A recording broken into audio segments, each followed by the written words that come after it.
If your credit card is declining, there are several reasons why this may be happening.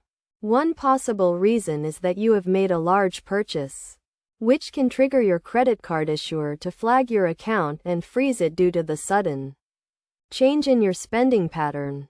To avoid this, it's a good idea to inform your credit card company beforehand if you plan to make a large purchase.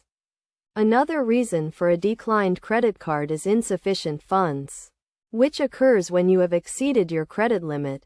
Once you reach the maximum allowed limit, no further payments will be processed. In this case, consider paying down your debt before attempting to make new purchases, or use an alternative payment method such as cash. Additionally, if your credit card has expired, it will also be declined. Typically, your issuer will send a replacement card before the old one expires. But if you haven't received a new one, it's best to contact your issuer to resolve the issue. By understanding these common reasons, you can take steps to avoid declined transactions and manage your credit card effectively.